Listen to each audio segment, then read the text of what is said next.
My husband called me fat and dumped me in the trash, so I made him beg to come back. You never think you'll be that person. The one standing in a dark alley, clinging to a dumpster, crying so hard it feels like the sobs are coming from some deep place inside you that doesn't even have a name. But life has that cruelty of putting you exactly where you never imagined you'd be. Heather was 38 years old when her husband did that to her. It wasn't in the quiet of the bedroom. It wasn't during a fight at home. It was in public, in front of neighbors, in front of people who had known her since she was a girl. And worst of all, it was done with a coldness that hurts more than any scream. That night, she was wearing a dress, a piece with a tiny print, earthy tones with small flowers, one she had bought weeks earlier specifically for the birthday party of the local general store owner's daughter. She was excited. She had done her hair, painted her nails, was feeling good about herself. And Greg, the man she had shared a bed with for 12 years, looked at her before leaving the house and said, "You're going like that? Heather, aren't you ashamed to show up looking like that?" She swallowed it. Like so many other times, she swallowed it. They went to the party. The 2 hours that followed were a strange mix of forced smiles and heavy silences. Greg barely stayed near her.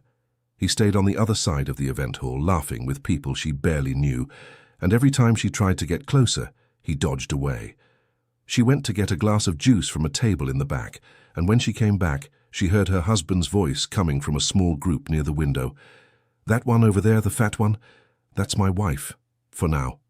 The glass almost slipped from her hand. She held on, but inside, everything fell apart all at once. When Greg realized she was close and had heard him, he didn't turn red. He didn't apologize, didn't swallow hard with shame. He just looked at her, shrugged, and said in that same voice he always used, "Well, since you heard, then that's that. I'm leaving. I can't take this life anymore." And he left. He grabbed the car keys, turned his back, and left. He left Heather there, in the middle of people who had heard everything, her face burning and her eyes already full of tears.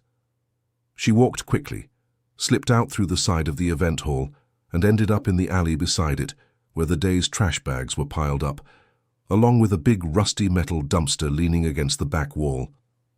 And that's where she completely broke down.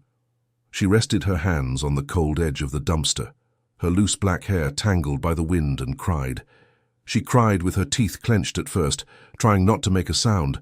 Then she couldn't hold it in anymore. The crying came out in a way she didn't expect, from that deep place you don't know exists until you're forced to reach it.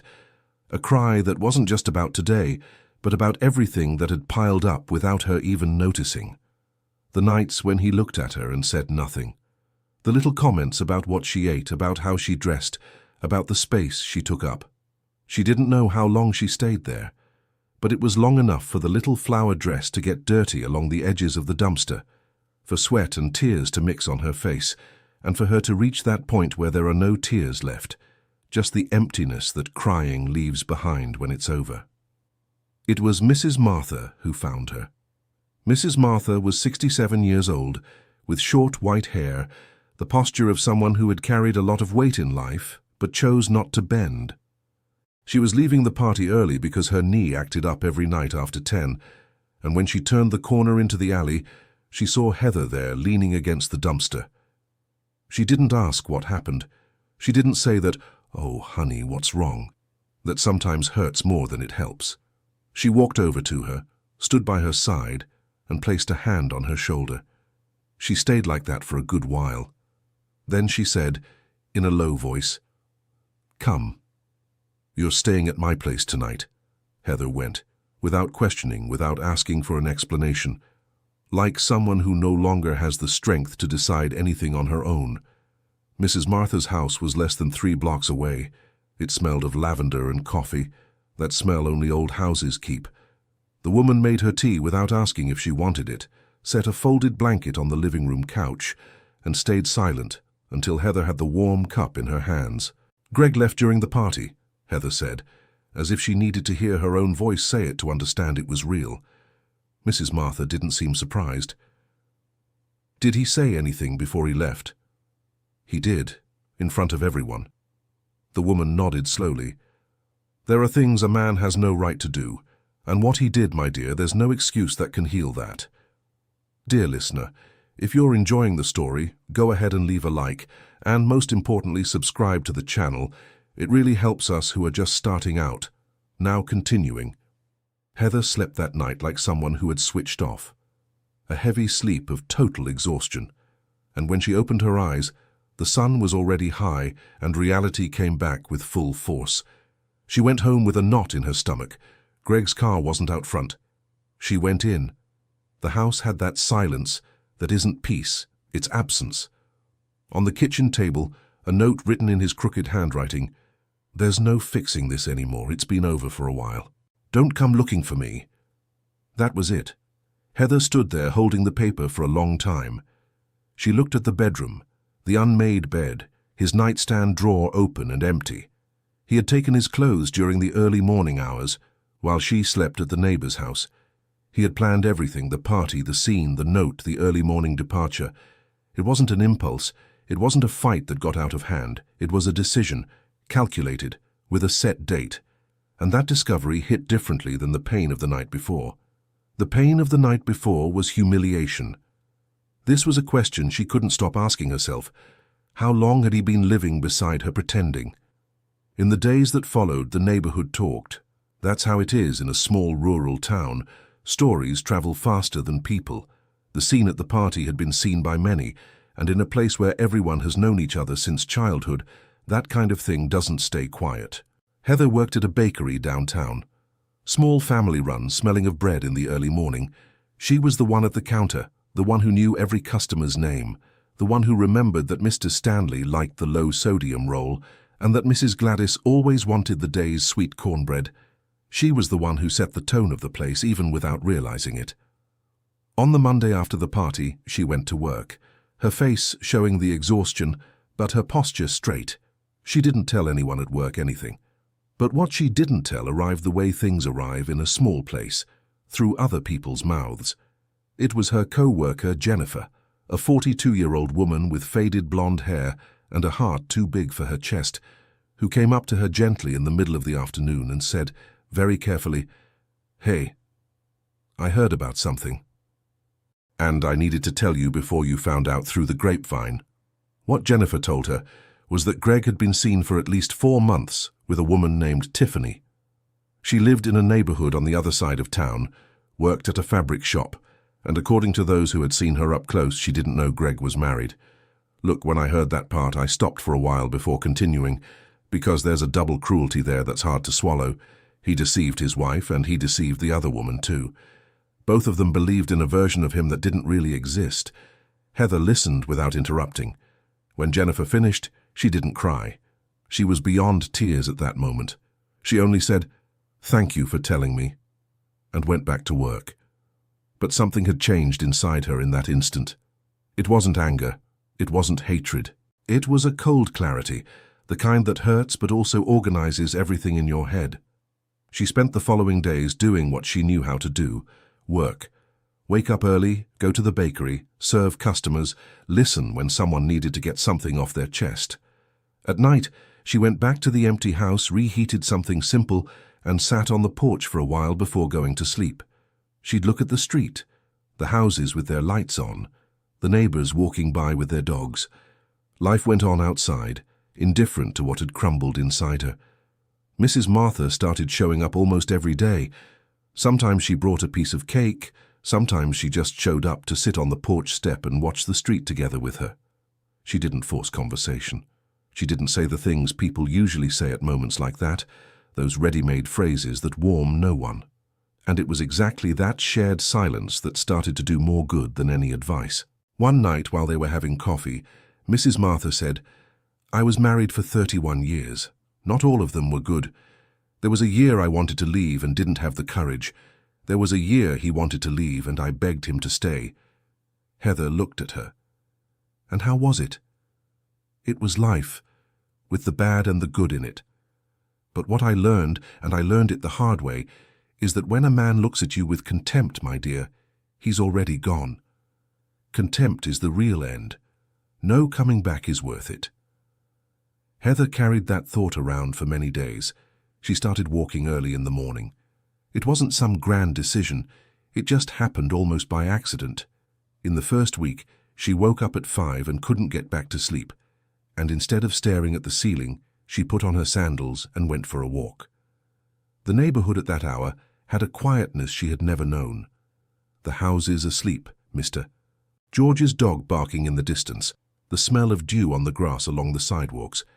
She came back with heavy legs, but with a clearer head. She did it again the next day, and the next, and the next. It wasn't to lose weight for him.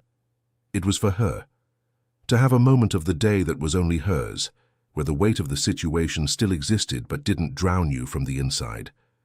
The owner of the bakery, Mr. Arthur, a man around 60 with a white mustache and a deep voice, but a heart of gold, noticed the change in her before she noticed it herself. "Heather, you're different," he said one morning, without specifying what was different. "I'm trying to get better, Mr. Arthur."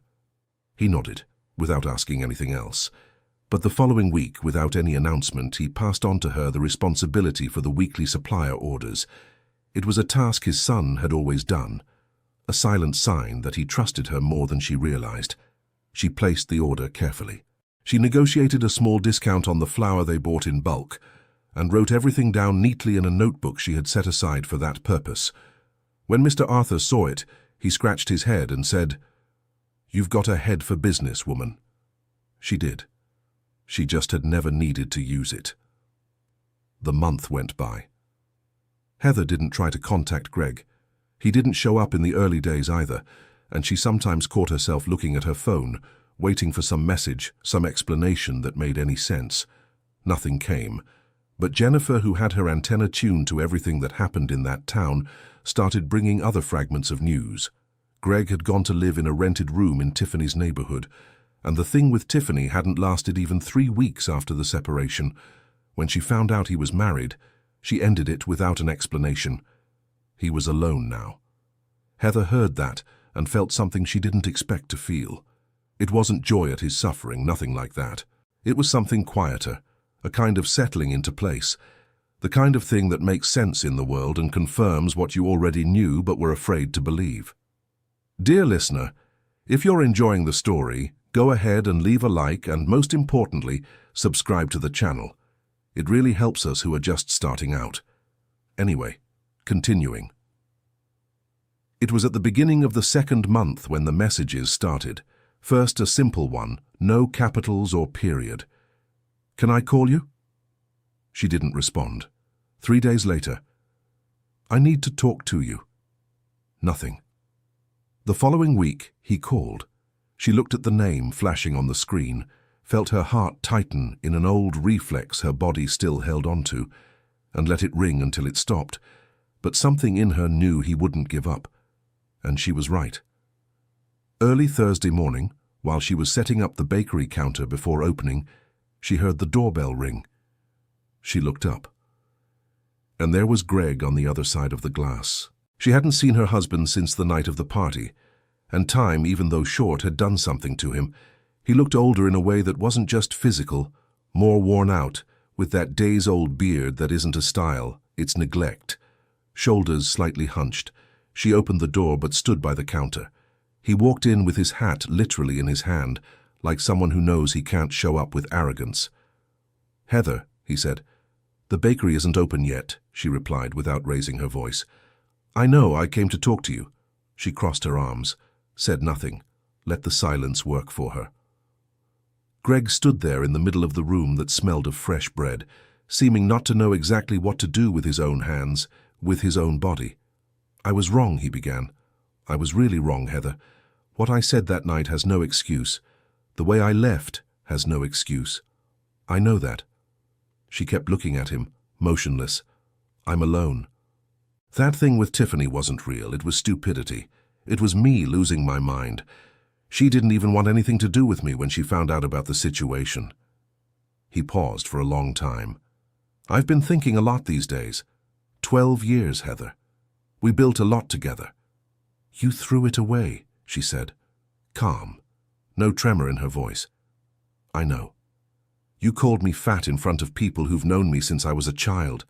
You left me in an alley with the trash bags while I cried, and you went to get your things in the middle of the night while I slept at the neighbor's house, because you didn't have the courage to look me in the eye." He lowered his head. "You planned that. It wasn't anger, it wasn't impulse. You wanted to humiliate me so you could leave with a clearer conscience." He didn't deny it. He stayed silent. And it was that silence that answered everything that was still left unsaid. I had to pause here for a moment before continuing. Because there's a kind of thing you don't expect from someone who says they love you. When a person stays silent in the face of a truth like that, without trying to deny it, without trying to justify it, you understand everything at once. "I want to come back," he said finally, his voice breaking at the end of the sentence. "I know I don't deserve it, but I'm asking you. I'm begging you." Heather kept looking at him for a while that wasn't short. She thought of Mrs. Martha and her words about contempt. She thought of the walks before sunrise, when the neighborhood was quiet and her mind would get clearer step by step. She thought of the supplier notebook, the discount she negotiated herself, the trust Mr. Arthur placed in her without her even asking. She thought of herself in that alley, her hands resting on the rusty edge of the dumpster, her dress dirty, her face full of tears and sweat. And at that moment, she had thought it was the end of something. But it wasn't. It was the beginning. When she spoke, it was slow, careful with every word. "Greg, you asked me to let you go. I did. You told me not to look for you. I didn't. Now you're here asking to come back." She took a deep breath. "But what you still don't understand is that I'm not the same woman you left in that alley." He was expecting a yes or a no, something definitive he could hold on to. She didn't give him that. "I don't need you. I figured that out during this time. And from now on, anything that happens between us, if anything does happen, it's going to be because I want it to. Not because I'm afraid of being alone. Not because I think I don't deserve better. You're going to have to learn to look at me differently, in a way you've never looked at me before. And only time will tell if you're capable of that." Greg nodded, his eyes wet. Without arguing, she said she needed to open the bakery, and he left. In the days that followed, he respected every step she set. He'd text asking if he could come by, waiting for her to reply before showing up. When she said no, he didn't push. When she said another day was fine, he'd come, have the coffee she offered, and talk without trying to rush anything, without trying to turn back time as if nothing had happened. It was different. She knew it could still be a facade. Mrs. Martha said time proved everything, and that the rush to believe was the old trap of every woman with too good a heart. Heather listened, and waited, and looked at herself in the mirror early in the morning, after coming back from her walk, with her face sweaty and her hair tied up, and saw a woman she was beginning to truly know. There was something she knew for certain, no matter what the future brought. She had gone through the most humiliating moment of her life, had stood still in a dark alley hugging a trash bin, with her flower print dress dirty and her heart broken, and she had gotten back up. Without calling for help out loud, she had accepted the hand Mrs. Martha reached out, had gone for walks when she couldn't sleep, had filled out the supplier order with care, had negotiated what needed negotiating, and had looked into the eyes of the man who humiliated her and spoken the truth without yelling, without begging. She had gotten back up, and that was hers. Only hers. One afternoon, leaving work, she passed by the alley next to the bakery. The same rusty trash bin was there, as always. She stopped for a second, just looking, and let out a small laugh. Not exactly out of joy. It was something stranger than joy. It was the recognition that life sometimes begins from a place you would never choose. She kept walking. End of story. That was the story of Heather, a woman who fell deep, but who had the courage to get back up before anyone could come carry her. Tell us what you thought. Did she do the right thing by not giving Greg an immediate answer? Leave it in the comments. We read everything with great care. Don't forget to hit like and subscribe to the channel so you don't miss the next stories. Thank you so much for your company.